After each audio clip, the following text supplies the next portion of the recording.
Hello everybody. We hope that you all are doing well. In our previous videos, we have discussed some useful information about COVID-19 and its vaccination.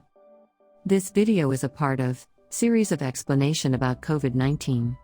In this video, we will give you some beneficial info about COVID-19 variants. Today, we will discuss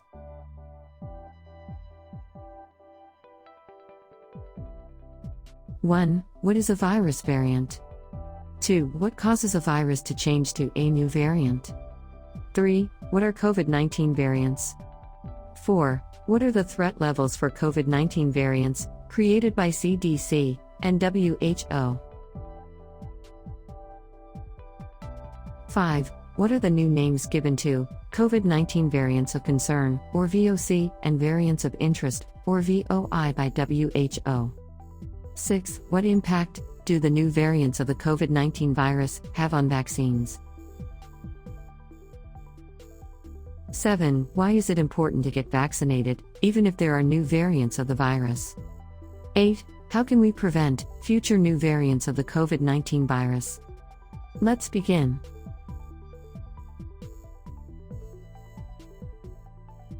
What is a virus variant?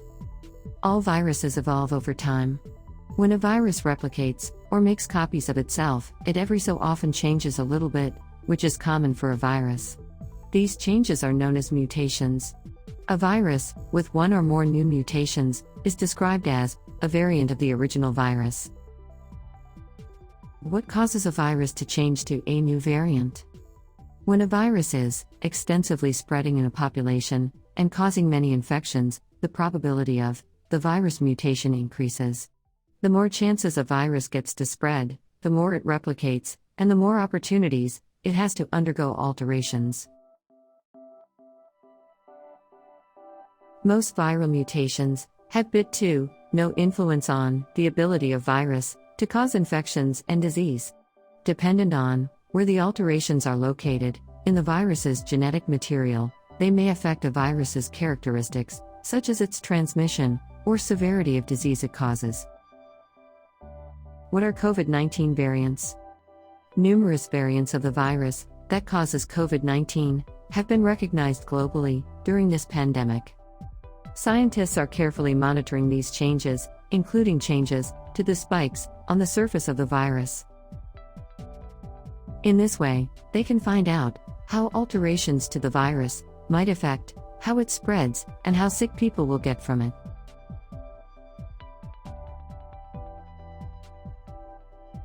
Suppose the virus is like a tree growing and branching out. Each branch on the tree is slightly different from the others. By comparing the branches, scientists can label them corresponding to their differences. These small variations, or variants, have been identified and studied since the starting of the pandemic. Some variations let the virus to spread more easily or make it resistant to vaccines or treatments. Those variants must be observed more carefully. Effort is in progress by the international scientific and public health groups for the better understanding of the biological importance of these variant strains, involving how the existing vaccines may help protect against them. Symptoms are similar as original COVID-19, including cough, fever, shortness of breath, runny nose, sore throat, loss of sense of taste or smell, or other symptoms. The lineages B.1.1.7, that is, UK variant, is Alpha. B.1.351, that is, South African variant, is Beta. P.1, that is, Brazilian variant, is Gamma, and B.1.617.2, Indian variant, is Delta variant. These variants are classified as variants of concern, or VOC, by WHO.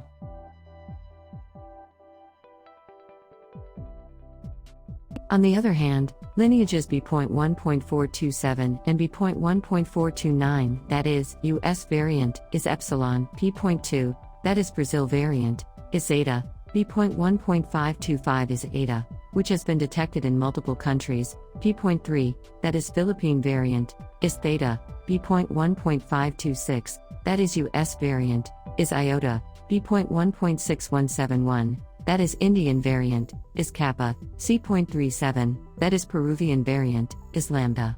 These variants are termed as variants of interest or VOI by WHO. We will discuss the COVID-19 variants in detail afterwards.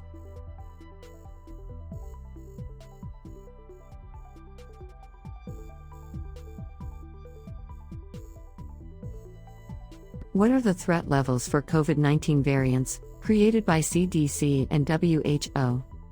The CDC and the World Health Organization have created new criteria to classify variants of the coronavirus that causes COVID-19.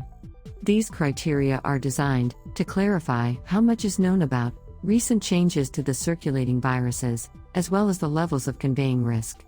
These include: a SARS-CoV-2 variant is AVOI if it has a genome with mutations associated with changes in epidemiology, antigenicity, or virulence, or changes that potentially have a negative impact on available diagnostics, vaccines, therapeutics, or public health measures.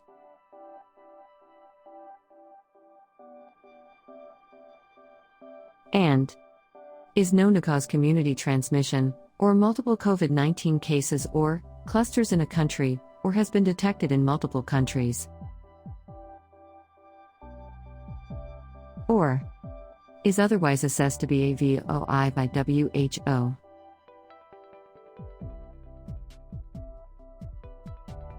A SARS-CoV-2 variant is AVOC if, through a comparative assessment, it has been demonstrated to be associated with one or more of these: increased transmissibility, or detrimental change in COVID-19 epidemiology.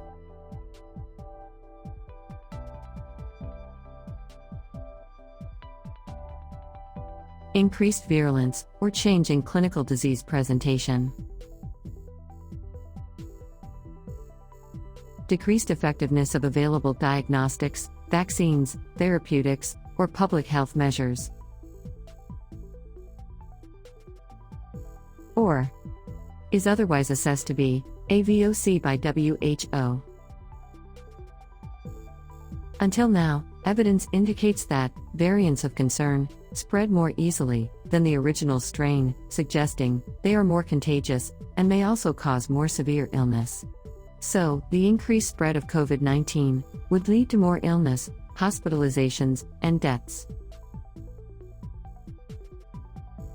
This recommends that the same sorts of preventive strategies will be effective. However, these variants can more clearly take benefit of any relaxation of those preventive measures. A SARS-CoV-2 variant is a variant of high consequence if it causes more severe disease and greater numbers of hospitalizations.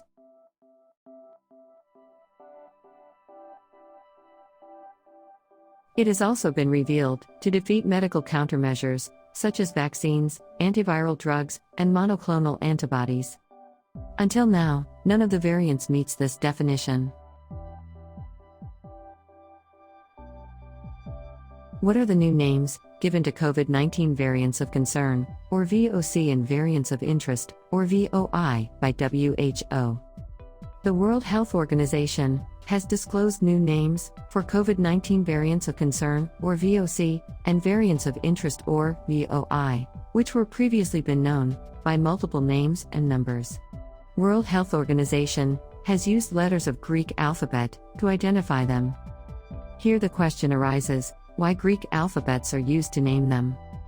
The preference of the Greek alphabet came after months of considerations, in which other options, such as Greek gods and invented pseudo-classical names, were discussed by experts. Traditionally, viruses have often been linked with the locations from which they are thought to have arisen, such as Ebola, which is named after the Congolese River.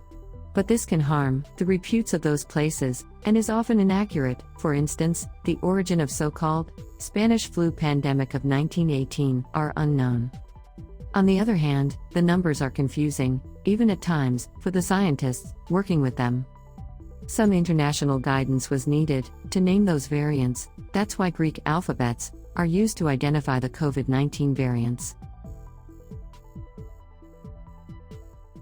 Let's discuss the breakdown of the variants of concern identified so far, based on where the variation was first detected. First one is Alpha variant. This variant was first identified in the United Kingdom in September 2020. It has been known as the lineage B.1.1.7 variant.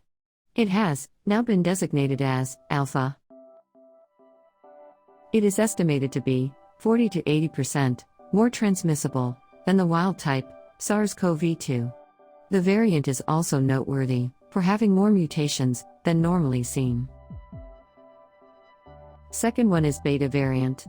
This variant was first identified in the Nelson Mandela Bay metropolitan area of the Eastern Cape Province in South Africa.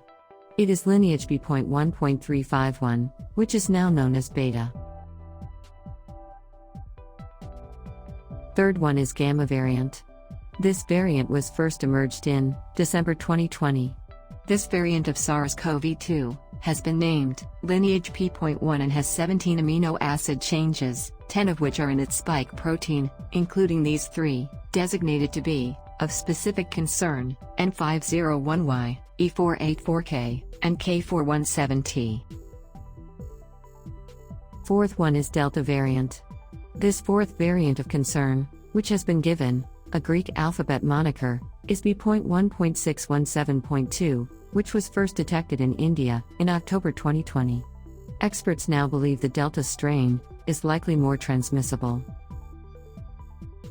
Now, we will discuss variants of interest, or VOI, in succession. The first variant of interest is Epsilon. It was first detected in California, US. It has two distinct lineages, B.1.427 and B.1.429. It is not clear whether this variant enhances the disease severity. The second variant of interest is Zeta variant, which was first detected in Brazil and was first sequenced in the UK in November 2020. Under the streamlined naming system proposed by the World Health Organization, lineage B.1.525 has been marked as variant Eta. Its first cases were detected in December 2020 in the UK and Nigeria, and as of 15th of February, it had occurred in the highest frequency among samples in the latter country. As of 24th of February, 56 cases were found in the UK. Denmark, which sequences all its COVID-19 cases, found 113 cases of this variant from January 14th to February 21st, of which 7 were directly related to foreign travels to Nigeria. Next one is Theta variant. This variant was first detected in the Philippines. On February 18, 2021, the Department of Health of the Philippines confirmed the detection of 2 mutations of COVID-19 in Central Visayas. These mutations were later named as E484K and N501Y. On 13th of March, the Department of Health confirmed that the mutations constitute a variant, which was designated as lineage P.3. It is termed as Theta variant by WHO. In November 2020, a mutant variant was discovered in New York City, which was called lineage B.1.526. It is described as Iota variant by the WHO. Upcoming is Kappa variant. The Kappa variant was first detected in India.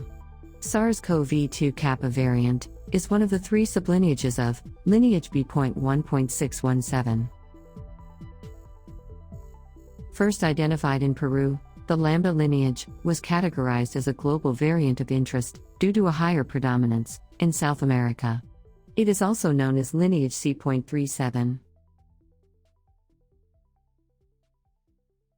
What impact do the new variants of the COVID-19 virus have on vaccines? The COVID-19 vaccines that have been approved for use or are presently in development are anticipated to provide at least some protection against new virus variants, as these vaccines stimulate a broad immune response involving a range of antibodies and cells. Hence, changes or mutations in the virus should not make vaccines completely ineffective. If any of these vaccines turn out to be less effective against one or more variants, it will be probable to change the composition of the vaccines to protect against these variants. WHO is working with scientists, health officials, and researchers to comprehend how these variants affect the behavior of the virus, involving their impact on the effectiveness of vaccines, if any. Add-on companies and the programs using the vaccines may have to adapt to the evolution of the COVID-19 virus. For instance, when in development, vaccines may need to incorporate more than one strain, booster shots may be needed, and other vaccine modifications may be required. Why is it important to get vaccinated, even if there are new variants of the virus? Vaccines are an essential tool in the fight against COVID-19, and there are obvious public health and life-saving advantages to using the means we already have. We must proceed with vaccination, despite of our concerns about new variants, and even if the vaccines may be somewhat less effective against some of the COVID-19 virus variants. We ought to use the tools we have in hand, even while we resume to upgrade those tools. How can we prevent future new variants of the COVID-19 virus? Preventing the spread of virus at the source remains vital. Current measures to reduce transmission persist to work against new variants by lessening the amount of viral transmission, and therefore also reduces opportunities for the virus to mutate. These include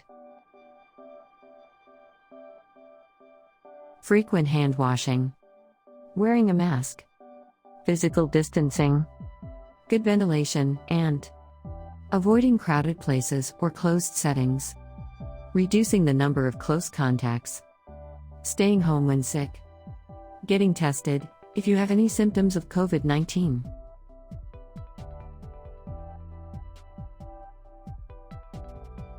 Following all public health measures in effect, and knowing the isolation and quarantine requirements. Scaling up vaccine manufacturing and rolling out vaccines as rapidly and extensively as possible will also be important ways of protecting people before they are exposed to the virus and the risk of new variants. High-risk groups should be given priority for vaccination everywhere to boost global protection against new variants and minimize the risk of transmission. Furthermore, ensuring unbiased access to COVID-19 vaccines is more essential than ever to focus on the evolving pandemic. As more people get vaccinated, it is expected that virus circulation will decrease, which will then lead to less mutations. In short, all viruses, including SARS-CoV-2, the coronavirus that causes COVID-19, can mutate or change over time. This is what leads to variants. While the scientific names for these variants can be difficult to say and recall, and they are prone to misreporting, people often call these variants by the places where they are detected, which is defaming and discriminatory. To avoid this, and to simplify public communications, WHO introduced new Greek alphabet naming system. It has come a little too late, and this system might make describing the variants even more complicated, as there will be 3 prospective names, their scientific name, references based on where a variant was first identified, and now WHO's Greek alphabet labeling. But it's definitely better than stigmatization, where the variants are being described and then labeling them based on that country. We hope that we have answered the questions that might have appeared in your mind regarding COVID-19 variants. Play your part and get vaccinated against COVID-19. Together we can achieve the herd immunity.